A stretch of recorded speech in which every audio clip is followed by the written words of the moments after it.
Hello दोस्तों, नमस्कार। कैसे हो आप सब? उम्मीद करता हूँ आप सब अच्छे होंगे। आप सभी की तैयारी अच्छी चल रही होगी।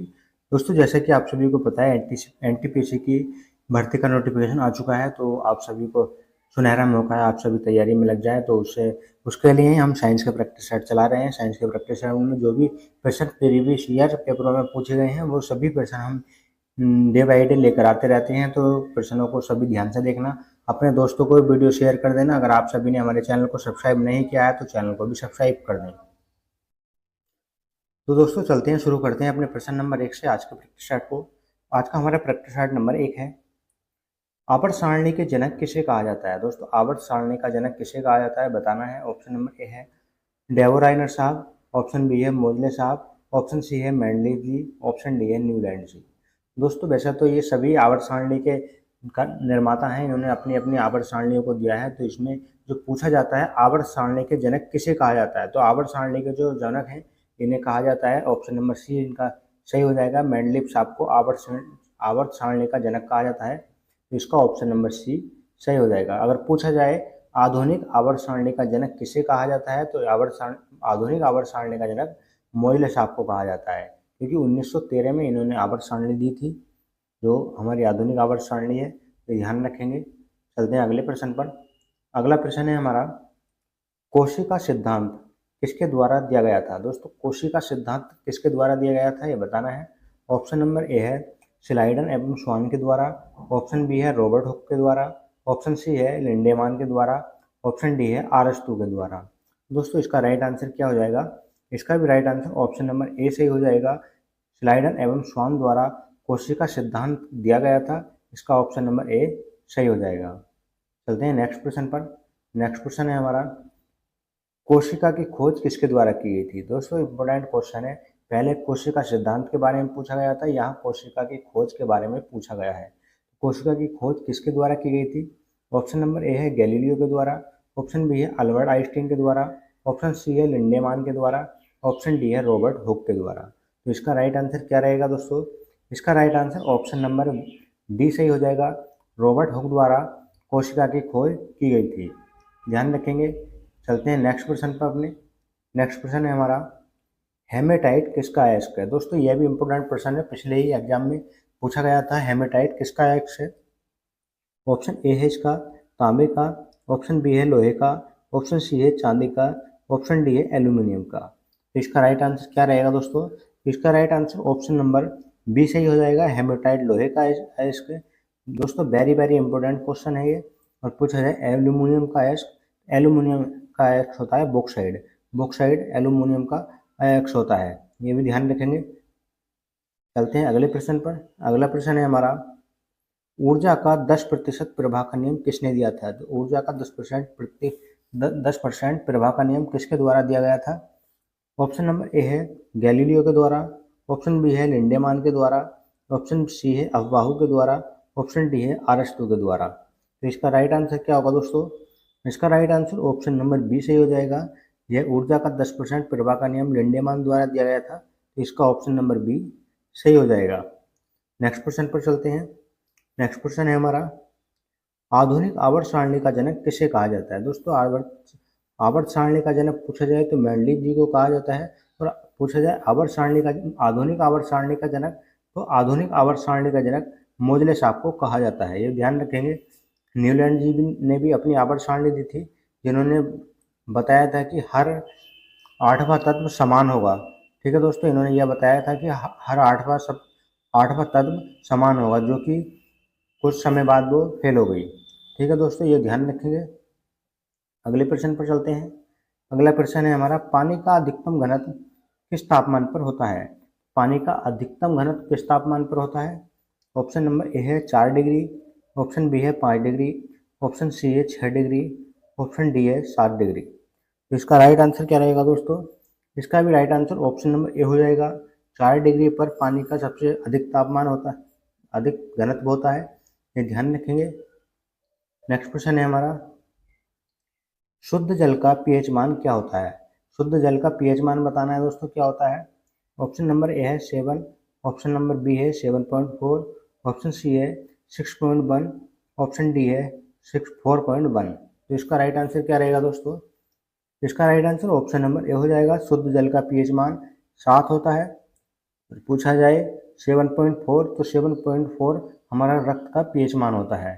और पूछा जाए पीएच मान के बारे में, पीएच की फुल फॉर्म क्या होती है दोस्तों, इसे पावर ऑफ हाइड्रोजन भी कहा जाता है या फिर पोटेंशियल हाइड्रोजन भी कहा जाता है।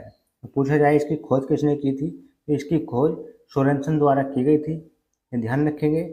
नेक्स्ट क्वेश्चन पर चलते हैं। नेक्स्ट क्वेश्चन है हमारा, वेग में परिवर्तन के दर को क्या कहा जाता है। दोस्तों वेग में परिवर्तन की दर को क्या कहा जाता है ये बताना है। ऑप्शन नंबर ए है त्वरण, ऑप्शन बी है बल, ऑप्शन सी है गति, ऑप्शन डी है विस्थापन। तो दोस्तों क्या कहा जाता है, इसका right answer option number A से ही हो जाएगा। त्वरण कहा जाता है वेग में परिवर्तन की दर को। और पूछा जाए विस्थापन को, तो विस्थापन दोस्तों किसी निश्चित वस्तु द्वारा निश्चित दूरी तय करना ही विस्थापन कहलाता है। कोई भी वस्तु अगर अपनी निश्चित दूरी तय करती है तो उसे हम विस्थापन कहते हैं।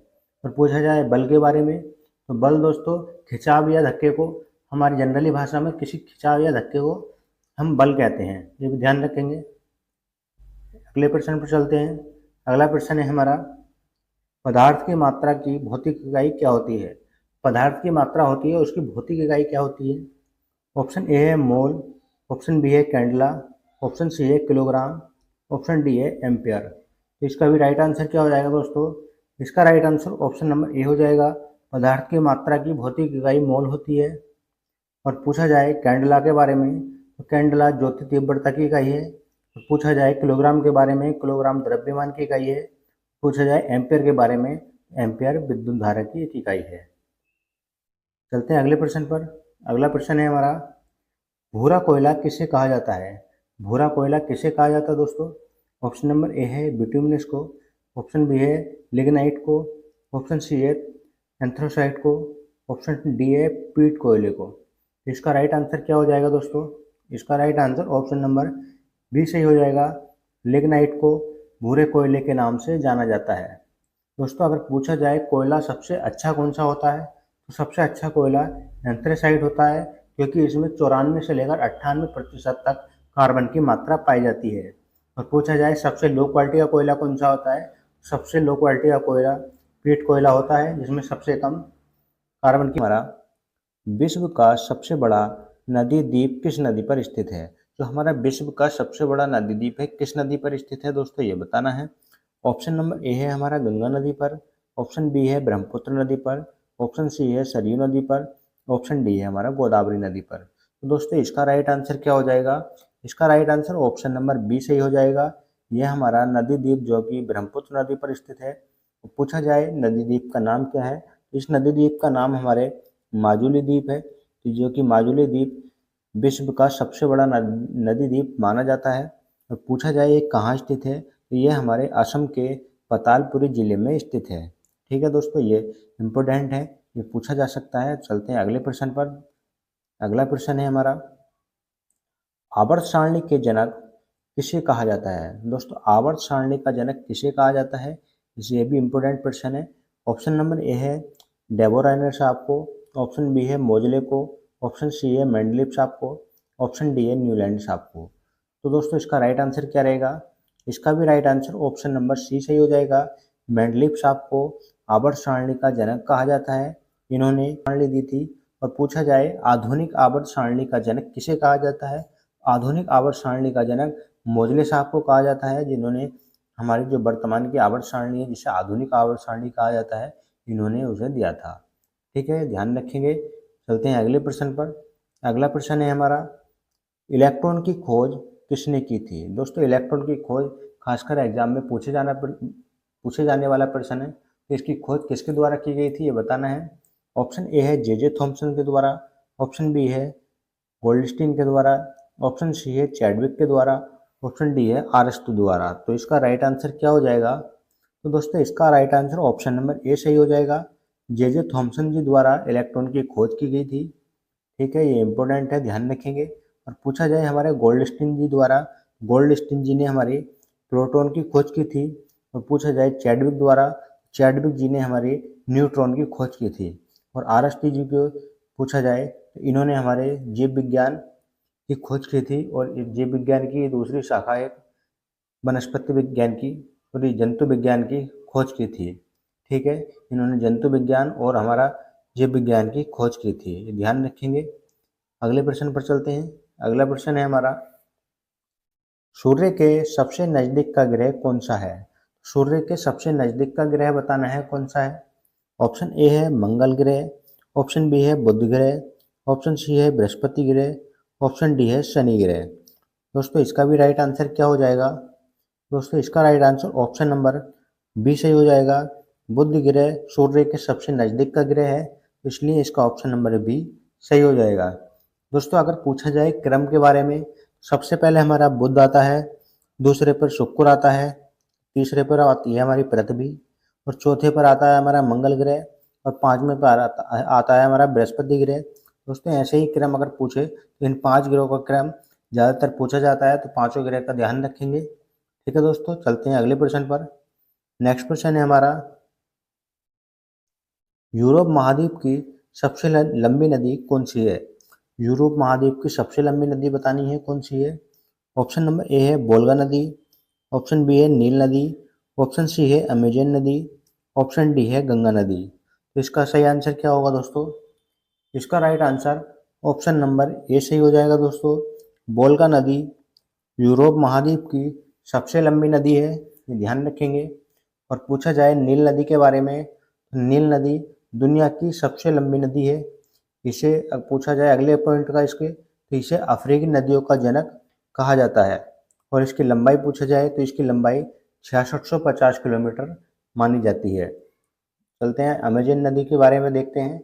अमेजन नदी यह दुनिया की सबसे चौड़ी नदियों में से एक है, दुनिया की सबसे चौड़ी नदी मानी जाती है। और इसकी लंबाई की बात करें तो दोस्तों इसकी लंबाई अलग अलग किताबों में अलग अलग दी गई है, कहीं 6200 किलोमीटर दी गई है, कहीं 6500 किलोमीटर तक भी दी गई है, तो ध्यान रखेंगे इसके बारे में। और गंगा नदी के बारे में पूछा जाए तो ये हमारे भारत की सबसे लंबी नदी है, और इसकी लंबाई की बात करें हमारे भारत के अंदर तो 2525 किलोमीटर इसकी लंबाई है, ये भी ध्यान रखेंगे। अगले प्रश्न पर चलते हैं। अगला प्रश्न है हमारा, भारत का कॉपर प्लांट कहाँ स्थित है? भारत का कॉपर प्लांट बताना है कहाँ स्थित है। ऑप्शन नंबर ए है धनबाद में, ऑप्शन बी है मलाज खंड में, ऑप्शन सी है वाराणसी में, ऑप्शन डी है नरोरा में। इसका राइट आंसर क्या रहेगा दोस्तों? इसका भी right answer option number B सही हो जाएगा। मलाज खंड में भारत का कॉपर प्लांट स्थित है, इसका ऑप्शन नंबर बी सही हो जाएगा।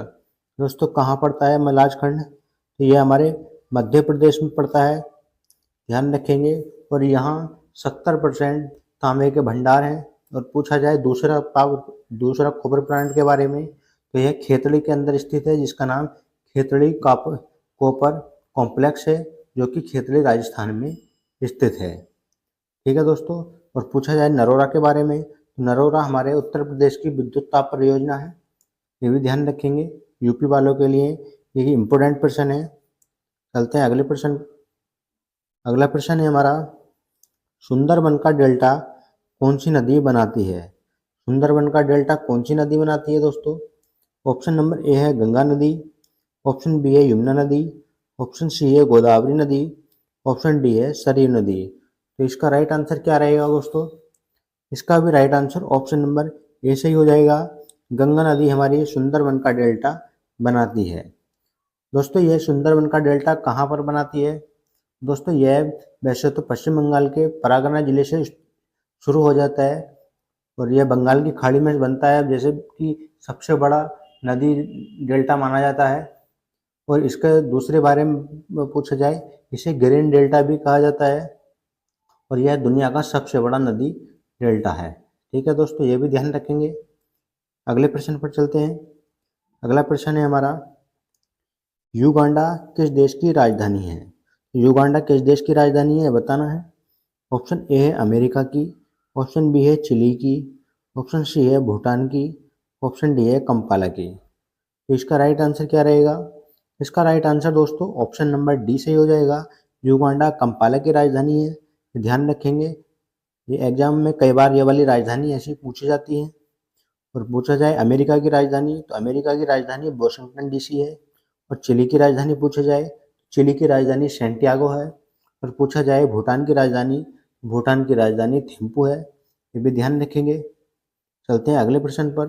अगला प्रश्न है हमारा, माउंट एटना किस पर्वतमाला में स्थित है? तो जो कि हमारा माउंट एटना है वह किस पर्वतमाला में स्थित है? इसका राइट आंसर क्या हो जाएगा दोस्तों? ऑप्शन ए है लिपारी पर्वतमाला, ऑप्शन बी है एंडीज पर्वतमाला, ऑप्शन सी है सिसली पर्वतमाला, ऑप्शन डी है हिमालय पर्वतमाला। दोस्तों इसका राइट आंसर क्या रहेगा? इसका right answer option number C सही हो जाएगा। सिसली पर्वतमाला में माउंट एटना पर्वतमाला स्थित है। तो ये कहाँ पड़ती है? तो यह हमारी इटली में पड़ती है। ठीक है दोस्तों, अगले प्रश्न पर चलते हैं।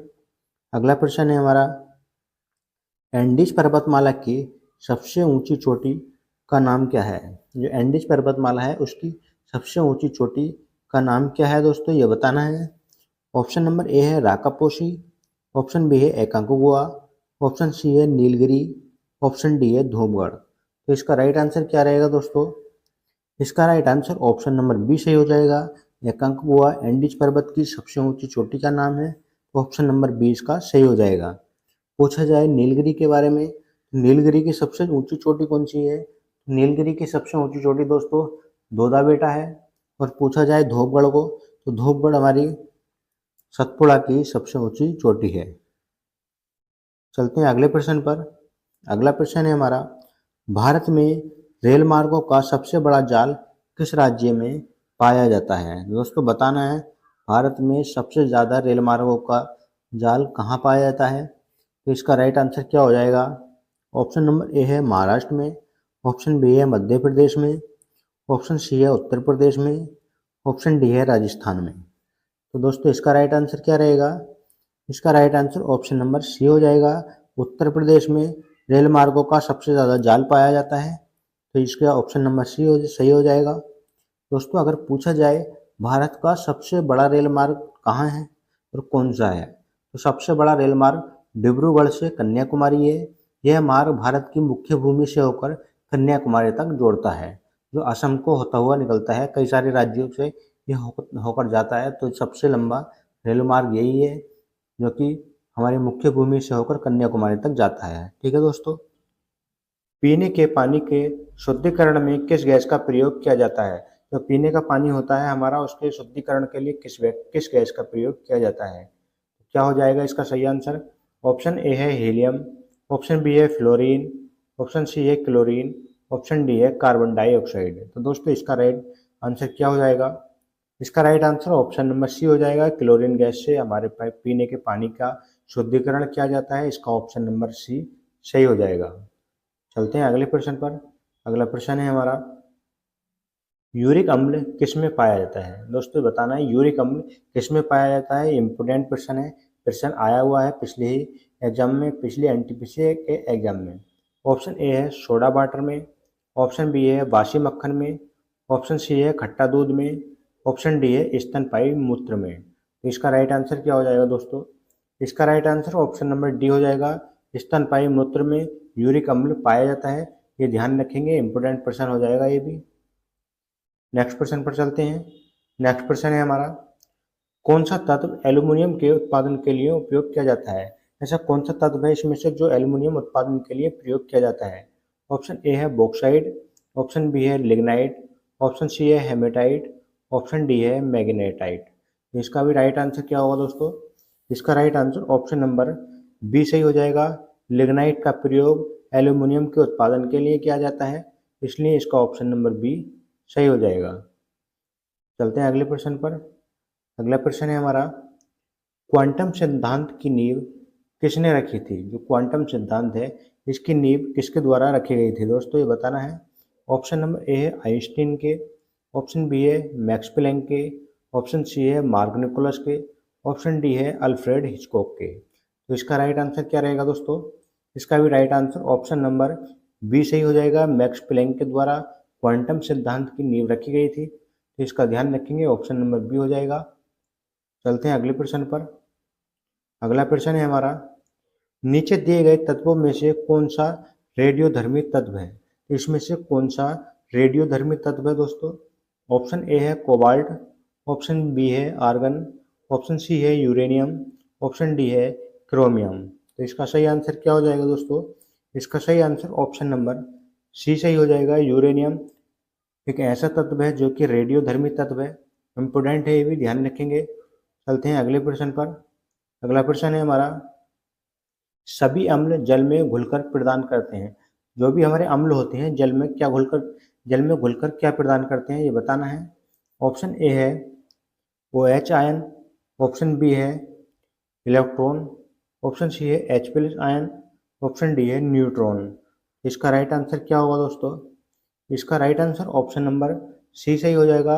जितने भी अम्ल होते हैं वह H+ आयन प्रदान करते हैं, तो इसलिए ऑप्शन नंबर सी इसका सही हो जाएगा। अगले प्रश्न पर चलते हैं। अगला प्रश्न है हमारा, मानव शरीर का वह भाग जो जन्म से लेकर मृत्यु तक एक समान रहता है, यानी जिसमें किसी प्रकार का बदलाव नहीं आता। ऐसा कौन सा भाग है जिसमें कोई बदलाव नहीं आता मानव शरीर का? ऑप्शन ए है हृदय, ऑप्शन बी है दिमाग, ऑप्शन सी है त्वचा, ऑप्शन डी है आँख। तो इसका राइट आंसर क्या रहेगा दोस्तों? इसका right answer option number D हो जाएगा। आँख एक ऐसा शरीर का भाग है जिसमें कोई भी परिवर्तन नहीं आता है, ध्यान रखेंगे इसे। ऑप्शन नंबर डी इसका सही हो जाएगा। अगले प्रश्न पर चलते हैं। नेक्स्ट प्रश्न है हमारा, लोहे पर जंग लगना किसका उदाहरण है? लोहे पर जंग लगना किसका उदाहरण होता है? ऑप्शन ए है ऑक्सीकरण का, ऑप्शन बी है बहुलीकरण का, ऑप्शन सी है अपकरण का, ऑप्शन डी है जस्तीकरण का। तो इसका राइट आंसर क्या रहेगा दोस्तों? इसका right answer option number A सही हो जाएगा। लोहे पर जंग लगना ऑक्सीकरण का कारण माना जाता है, तो इसलिए इसका ऑप्शन नंबर ए सही हो जाएगा। अगले प्रश्न पर चलते हैं। अगला प्रश्न है हमारा, इनमें से एक रासायनिक परिवर्तन का उदाहरण है। तो रासायनिक परिवर्तन का उदाहरण कौन सा है दोस्तों? ऑप्शन नंबर ए है उदरपातन, ऑप्शन बी है निष्क्रियकरण, ऑप्शन सी है क्रिस्टलीकरण, ऑप्शन डी है आसवन। तो इसका राइट आंसर क्या हो जाएगा दोस्तों? तो इसका राइट आंसर दोस्तों ऑप्शन नंबर सी सही हो जाएगा। क्रिस्टलीकरण यह एक रासायनिक परिवर्तन का उदाहरण है, यह भी ध्यान रखेंगे। नेक्स्ट प्रश्न है हमारा, जो कि आज की वीडियो का सबसे इम्पोर्टेंट प्रश्न है, हिस्टोरिया ऑफ प्लांटेरम पुस्तक के लेखक कौन है? हिस्टोरिया ऑफ प्लांटेरम पुस्तक का बताना है, इसके लेखक कौन है? ऑप्शन नंबर ए है अरस्तु जी, ऑप्शन बी है थियोफ्रेस्टस जी, ऑप्शन सी है हिप्पोक्रेटस, ऑप्शन डी है गैलीलियो। तो इसका राइट आंसर क्या रहेगा दोस्तों? इसका right answer option number B हो जाएगा। थियोफ्रेस्टस हिस्टोरिया ऑफ प्लांटेरम पुस्तक के लेखक हैं। अगर पूछा जाए इनके बारे में तो यह वनस्पति विज्ञान के जनक हैं। पूछा जाए अरस्तु जी के बारे में, अरस्तु जी जूलॉजी और हमारे बायोलॉजी के जनक हैं, ये ध्यान रखेंगे। ठीक है दोस्तों, तो आज की वीडियो में इतने प्रश्न रखते हैं। कैसे लगे प्रश्न आप सभी को कमेंट बॉक्स में ज़रूर बताना है, और आगे की वीडियो किस टॉपिक पर लाई जाए आप सभी कमेंट बॉक्स में ज़रूर बताएं। ठीक है दोस्तों, तो मिलते हैं अगली वीडियो में। तब तक के लिए जय हिंद, जय भारत। आप तैयारी करते रहो, ये काफ़ी अच्छा मौका है रेलवे के एग्ज़ाम के लिए। ठीक है दोस्तों।